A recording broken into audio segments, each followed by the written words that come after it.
लोगों ने बड़ा सहयोग था इन लोगों का। तो वहाँ से एक एक करके गाड़ियों को निकाला गया। जब कुमाऊँ से इधर गाड़ी आई तो रात के हमको 3 बजे जब हमको भी निकलना था तो हमको पता लग गया था मुजफ्फरनगर का कांड हो गया। तो हुआ ये कि हमारे साथी और तो दिल्ली आ गए थे, लेकिन हमने दूसरे दिन बजाय दिल्ली आने के हमने मुरादाबाद में बहुत बड़ा प्रदर्शन किया उसी दिन। जिस दिन हम दिल्ली में रैली हो रही थी, दिल्ली में पत्थरबाजी हो रही थी, हम उस समय मुरादाबाद में रैली कर रहे थे। तो बहुत बड़ी रैली हुई थी, हमारी 6000 लोग, इससे तो एक कॉल पर वो रैली हुई थी। तो हम मुजफ्फरनगर कांड को हमको इतना व्यथित किया उस कांड ने।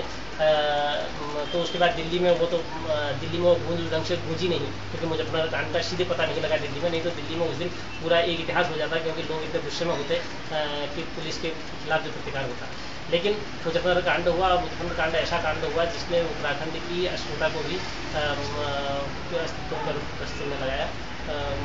सरकार की नीतियाँ बहुत अच्छी नहीं रही, उसके बाद कोर्ट की नीति बहुत अच्छी नहीं रही। कोर्ट ने सिर्फ एक काम किया, पूरे पहाड़ के लोग जनहित याचिका लेके हाई कोर्ट में गए, उसमें 3 रिटें दायर हुई। लेकिन उसमें जो कोर्ट ने जो फैसला किया, कोर्ट ने फैसला किया कि जिनके साथ महिलाओं के साथ बदतमीजियाँ हुई हैं उनको 10 लाख रुपये के मुआवजे की बात की। उस समय भी हमने एक नारा दिया था कि हम हमारी किसी भी शहादत का या हमारे किसी भी हमारे साथ जो बदतमीजी हुई है उसका मूल्य पैसा नहीं है, हमको उत्तराखंड राज्य चाहिए, हमको वो नहीं चाहिए। लेकिन उस समय भी तमाम चीज़ें, जैसा मैंने कहा कि संयुक्त संघर्ष समिति में बहुत सारे लोग घुस आए थे, तो उनके सारे उस मुआवजे के पैरोकार बन गए सारे लोग। और उसमें हुआ ये कि एक नई धारा निकली, वो ऐसी निकली कि मैं भी आंदोलन में था, मैं भी आंदोलन में था, मैं भी आंदोलन में था। और उस पैसे के चक्कर में ऐसी बंदरबाट हुई। आखिर में सुप्रीम कोर्ट ने फिर आदेश किया, सुप्रीम कोर्ट ने उस पैसे को रोकने का फैसला ले लिया था। ये भी एक महत्वपूर्ण बात है। तो सुप्रीम कोर्ट ने जब वो पैसे को रोकने का फैसला किया, तब तक खैर वो पैसा बढ़ चुका था। लेकिन उसी के आधार पर बाद में भाजपा ने सबसे पहले एक काम किया कि उसने आंदोलनकारियों की समिति बनाई, जिसमें 398 लोगों को शामिल किया गया। वो 398 आंदोलनकारी में 3 जो महत्वपूर्ण लोग थे, उनका नाम बताऊंगा तो आपको ताजुब होगा। जिन लोगों को जूते की माला लेके लोग आंदोलन में जा रहे थे, वो पहले आंदोलनकारी बने। उसमें एक बीसी खंडूरी, जिनको ग्वालदम में लोगों ने इस बात के लिए रोका कि वो फूल की माला की जगह उनकी जूते की माला पहनाएंगे। उस समय यह हालत थी आंदोलन में भाजपा और कांग्रेस के लोगों की। तो उस समय एक हमारे कोई यूपीडी के थे, उन्होंने रोका उनको कि उन्होंने कहा नहीं, बड़े सम्मानित आदमी हैं, बाकी आपका विरोध ठीक है, लेकिन ईंधन का विरोध अच्छा नहीं है, क्योंकि उसमें बड़े अच्छे लोग भी हुआ करते। इनको हो गया, और आपके ब्रज सिंह रावत जी को हो गया, और आपके ये हमारे जो 3 महत्वपूर्ण लोग थे जिनको आंदोलनकारी माना गया भाजपा की लिस्ट में, वो एक खंडूरी जी थे, एक बलराज पासी थे। वो बलराज पासी जिसकी ज़िंदगी भर, जिसके आप सभी लोग जानते हैं कि उनका क्या इतिहास रहा है, वो हमारे यहाँ के आंदोलनकारी थे। और तीसरे एक और बाजपुर के आंदोलनकारी थे। तो 3 आंदोलनकारियों को जो भाजपा के श्रेष्ठ आंदोलनकारी माने गए, वो ये लोग थे जिन्होंने आंदोलन के नाम पर एक पत्थर भी नहीं हिलाया। यहाँ तक कि जिस खंडूरी जी के वो चिट्ठी आज हमारे पास पड़ी है, जो यहाँ के डीसीपी ने दी थी, डीसीपी की जो चिट्ठी है, वो डीसीपी की चिट्ठी के अनुसार ये है कि डीसी खंडूरी ने एक चिट्ठी लिखी थी यहाँ की पुलिस को, गृह सचिव को, कि मुझे इस बात का खतरा है कि आप कहीं पहाड़ के भूतपूर्व सैनिक हथियार लेके ना जाए, कहीं उनकी बगावत जो है इस ढंग से न हो जाए। और देखिए, पूरे पहाड़ में अगर ऐसा होने वाला होता तो खटीमा और मसूरी कांड के बाद पहाड़ की नदियों से पानी नहीं खून आना चाहिए था, लेकिन ऐसा नहीं हुआ, क्योंकि पहाड़ की जनता कभी ऐसा नहीं करती। लेकिन जो कथित आंदोलनकारी और जो पहाड़ के कथित हितैषी थे, उन्होंने ई ढंग की चीज़ें भी फैलाई। और उस समय आंदोलन में इतनी इसलिए फैलती थी, जो दिल्ली में जो पत्थरबाजी हुई, वो भी इस बात पर नहीं हुई कि मंच पर कौन बोलेगा, इस बात पर कोई झगड़ा नहीं था, बल्कि ये था कि उस भीड़ में बसपा और सपा के लोग भी घुस आए। उसमें कांग्रेस के गुंडे सारे घुस आए, जिन्होंने वहाँ पर पत्थरबाजी की और इंद्रमणि बड़ोनी जी को पत्थर मारा। उस इंद्रमणि बड़ोनी को पत्थर मारा जिसने पहाड़ की पहली नींव रखी हो, जिसने इतना बड़ा काम किया, लेकिन कोई प्रतिक्रिया नहीं थी, कोई बात नहीं होती। आज उत्तराखंड राज्य बने हुए हमको 8 साल हो गए। इन 8 सालों के बाद भी अगर हम लौट के देखें, उन साथियों को नमन करते हुए हम एक बात पुनः इस बात पर हमको विचार करना चाहिए कि इन साथियों का मूल्य और इन साथियों के लिए जिस राज्य की हम परिकल्पना कर रहे थे, उस राज्य क्या हमको मिला या नहीं मिला, यह सबसे बड़ा प्रश्न है। आज आप देखिए कि 8 साल के बाद हमारे यहाँ राजधानी का मसला है, हमारे यहाँ परिसीमन का मसला है, हमारे यहाँ आपकी परिसंपत्तियों के बंटवारे का मसला है।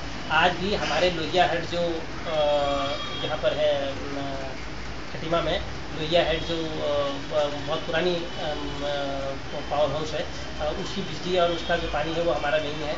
और उत्तराखंड की तमाम जल विद्युत परियोजनाओं पर एक सीमा के बाद जो है हमको बिजली को खरीदना पड़ता है, जो हमारे पहाड़ से ही बन रही है और वहीं के लोगों की वह संपत्ति है। लेकिन उस पर भी बंटवारा अभी भी ढंग से नहीं हुआ। हमारे यहाँ जितने भी निगम बने हैं, चाहे वो रोडवेज का निगम हो, चाहे वो आपका वन निगम हो, उस पर हमने करोड़ों का घाटा हमने खाया है। और उसके अलावा जो हमको उत्तरांचल निवास मिला है, जिसको अब उत्तराखंड निवास कहते हैं, तो ये इस संपत्ति पर भी हमको एक हेलीकॉप्टर था जो 6 करोड़ का था, वो हेलीकॉप्टर पर हमको हिस्सा नहीं मिला।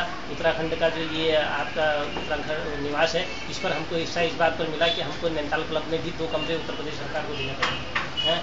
और उसके अलावा हमारी बॉम्बे और जो कलकत्ता में जो उत्तर प्रदेश की जो संपत्तियाँ थी, उस पर हमको कोई हिस्सेदारी नहीं मिली। जबकि जो परिसंपत्तियों का जो संवैधानिक अधिकार है, वो इस बात पर है कि वहाँ की जनसंख्या और वहाँ के क्षेत्रफल के आधार पर उसको भी उसका हिस्सा मिलना चाहिए, ये उसमें संवैधानिक प्रावधान है। लेकिन ऐसा उत्तराखंड के साथ नहीं हुआ। ये इससे नहीं हुआ क्योंकि वो सरकारें हमारे यहाँ सबसे पहले सत्ता में आई जो कभी उत्तराखंड राज्य चाहती नहीं थी, तो उनका तो सिर्फ सत्ता में आने का एक सवाल था। जिसने उत्तराखंड राज्य बना उस दिन इंद्रमणि बड़ोनी जिंदाबाद के नारे नहीं लगे थे देहरादून में। उस दिन जो नारे लगे थे वो नारे लगे थे अटल बिहारी वाजपेयी और सोनिया गांधी के पक्ष में।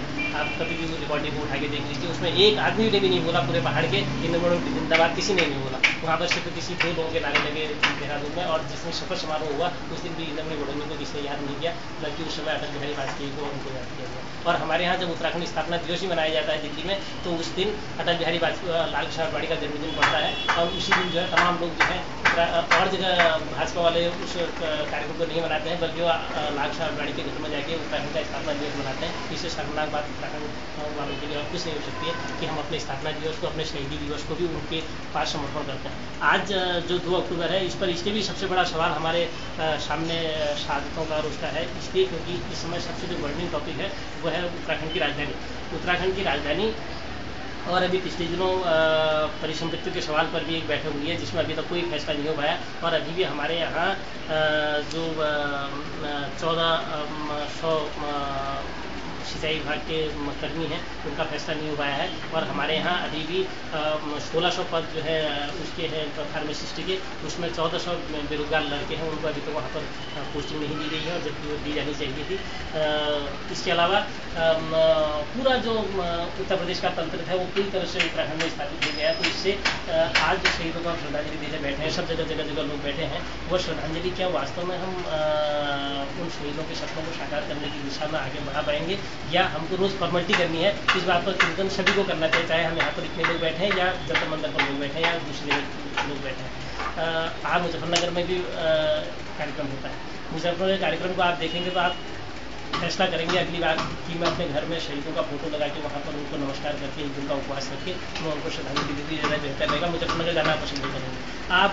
आज जंतर मंतर में जाना इसलिए पसंद नहीं करेंगे क्योंकि वहाँ पर उस किस्म के तमाम लोग हैं जो राजधानी चयन आयोग को भी बनाते हैं, जो राजधानी चयन आयोग को आगे भी बढ़ाते हैं, और जो आज राजधानी की बात पर गैरसैंण की बात भी करते हैं। तो इतना दोगला चरित्र जो लोगों का है वो आज शहीदों को श्रद्धांजलि देते हैं, तो ये बड़ी शर्मनाक बात है। हुआ क्या कि राजधानी वाले मसले पर भाजपा जब सत्ता में आई तो उसकी अंतरिम सरकार थी, तो उसने राजधानी चयन आयोग बनाया। वो राजधानी चयन आयोग बनाया जिसके लिए पहले ही कौशिक समिति ने 1994 में पूरे पहाड़ की जनता से पूछा था कि आपको राजधानी कहाँ चाहिए, आपको रोजगार कैसा चाहिए, आपको पहाड़ के कमिश्नरियाँ कैसी चाहिए, आपको जिले कितने चाहिए, आपको तहसीलें कितने चाहिए, आपको शिक्षा कैसी चाहिए, आपको स्वास्थ्य कैसा चाहिए। इस पर एक बहुत बड़ा फ्रेम कौशिक समिति ने बनाया था। जब कौशिक समिति ने अपनी रिपोर्ट दी तो कौशिक समिति की रिपोर्ट में ये था कि 68% जनता ने, पहाड़ की जनता ने कहा कि हमको गैरसैंण राजधानी चाहिए। और गैरसैंण की राजधानी बनाने के पीछे सिर्फ इतना नहीं है कि गैरसैंण पहाड़ की राजधानी होनी चाहिए, और यह भी कोई स्वार्थ नहीं है। जैसे मैं अभी आपके नेट पर तमाम लोग प्रश्न और उत्तर कर रहे थे, तमाम लोगों को एक ही बात थी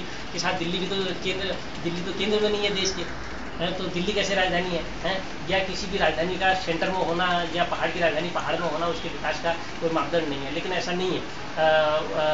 कोई भी चीज़ हम भावनात्मक बात नहीं कह रहे हैं, गैरसैंण हमारी भावना नहीं है। भावना तो निश्चित रूप से इसलिए है क्योंकि जब तक भावना नहीं होगी तब तक हमारा विचार नहीं होगा, तब तक स्वाभाविक रूप से उनको इम्प्लीमेंटेशन देने के लिए हमारे पास कोई कार्यक्रम भी नहीं होंगे। तो गैरसैंण सेंट्रल राजधानी का कंसेप्ट तो है ही है, लेकिन उसके साथ साथ ये भी है कि जिस हालात में, जिस परिस्थितियों में हमने उत्तराखंड राज्य का पूरा एक खाका तैयार किया, उन परिस्थितियों में गैरसैंण से बेहतर राजधानी और कुछ नहीं हो सकती थी, और गैरसैंण से बेहतर विकल्प कुछ नहीं हो सकता था। और वैसे भी पूरे पहाड़ के अंदर जितनी भी राजधानियाँ बनी, जितने भी नगर बसे, उस क्षेत्र का विकास और विकास के बिगेडर का एक दर्शन उसके साथ जाता है। जैसे हमारे यहाँ चंपावत है, जैसे हमारे यहाँ गढ़वाल में श्रीनगर है, जैसे हमारे यहाँ गढ़वाल में आपका क्या हुआ इधर